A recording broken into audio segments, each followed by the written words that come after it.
Well, for most of us who have been driving for years, it feels like second nature, but it's an important skill since our lives are at stake, and so are the lives of everyone on the road around us. According to the National Highway Traffic Safety Administration, more than 35,000 people died in car crashes in the U.S. in 2015, and more than 2.4 million were injured. In this special report, my driving skills are put to the test to find out what it takes to become a licensed driver in Florida. You would be hard-pressed to find someone more passionate about driving safety than Steve Jadek. She was 22 years old, he was 23, and she was a little over 6 months pregnant and lost a child. For him, it's personal. The couple pictured is Jadek and his wife. We lost a child in a car crash, and would I like a do-over button? Yeah, there's no such thing. So you got to do it right the first time. Which is exactly what he teaches his students. Jadek opened Driving School of Florida with the primary goal of helping teenage drivers. Car crashes are the leading cause of death for teens in the U.S. When you look at the death rate in age groups, the teenagers are carrying, especially in Florida, they're carrying the brunt of the load. They're 3 times more likely to be in a fatal crash than drivers over age 20. But Jadek is helping prevent his students, including 17-year-old Hiva Mortazavi, from becoming part of those statistics. Somewhere in your life, you're going to have to do a three-point turn. Right. There's so many accidents that happen daily, and I'm scared that I'm going to be involved in one, and obviously I don't want that to happen. Which is why she's working hard not only to pass her driver license test, but also to learn defensive driving, the hallmark of Jadek's program. I see drivers all the time on the road doing stuff that they shouldn't be doing, and this lesson teaches you everything that you're supposed to do on the road. But on the road is not where the Florida driving test happens. On a closed course, drivers are assessed mostly on their stopping, reversing, parking, and turning skills. The test isn't meant to evaluate your driving everywhere. It's meant to evaluate you in the areas where you're most likely to have a fender bender, because that's like 70% of the accidents, crashes. Most of us haven't taken a driving test in years, so I decided I should get behind the wheel and see how I do. Okay, so let's get up around 15 miles an hour. Okay. And then when I tell you to stop, I'm going to say do a quick controlled stop. Stop. Perfect. Okay. That's, We're doing okay, but that's only number 1.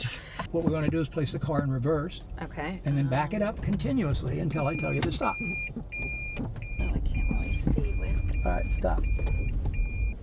Now, you failed the test. Okay. So I passed number 1, failed number 2. The next thing that we're going to do is we're going to ask you to park in a 90-degree parking space. You pick whatever parking space you want over there and pull into it.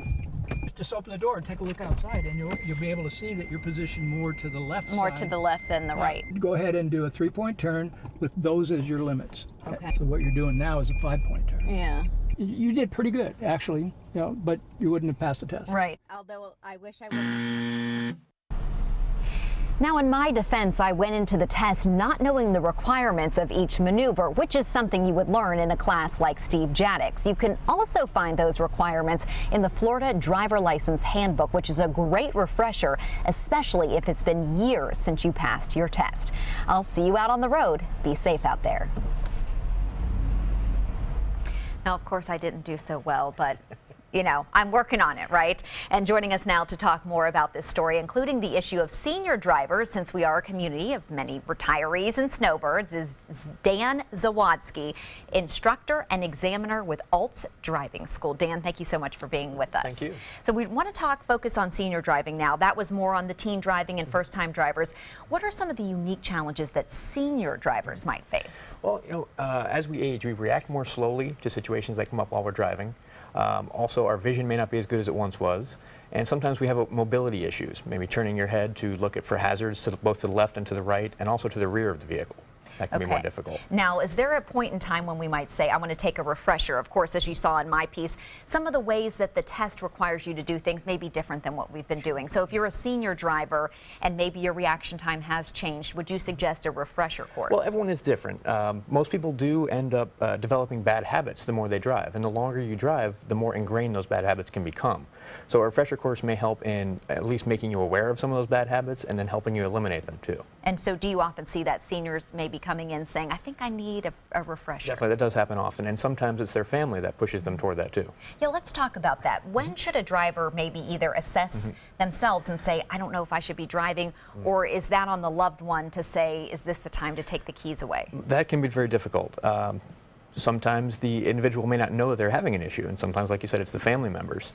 One of the best things to do for that is take an evaluation, where the instructor will take you on the road and put you in different situations so that you can see where you may need to work on it, or maybe you should stop altogether. Okay, and when I've been talking to you and some of your coworkers at Alts Driving School, and you all mentioned that you might have a driver who comes in their 90s, and they're a great driver, and someone 20 years younger is not. Sure. So you all can assess that. Oh yes, absolutely. It's probably important to mention too that statistically, the drivers most likely to get into a crash are young drivers in their teens and early 20s. Right. We mentioned that in the story, and it's interesting because so many people in this area especially may complain about some of the older drivers, but they're not the ones causing most of the crashes. Not always, yeah. Okay. So in one of these brush-up classes, what's the most important thing you want to impress upon the senior drivers? Well, basically to pay attention all the time. As cars get more complicated, the electronics become more complicated, and it takes more attention away from driving to operate those. Backup cameras are great. Those infotainment systems that they have are fantastic, but they do draw a lot of attention. So that's part of it. And what about the issue of distracted driving? Might not affect seniors as much. They may not be as big into the texting, but how big of an issue is that for us? It's very big. The teenagers, like you said, are big into texting. They hold their phone. Well, the new cars, especially some of the higher end cars, they have a lot of gadgets, a lot of gadgetry in the car, and that does take a lot of focus away from the road. All right, so your biggest piece of advice for all of us, whether we're a senior driver, a new driver, what's your biggest piece of advice? Pay attention, stay focused, and follow the rules. Okay. Defensive driving. Defensive I know Steve driving. Jadek mentioned that that's the big one. So, Yeah. all right. Well, Dan Zawadski from Alts Driving School, thank you so much for being with us. Thank you very much.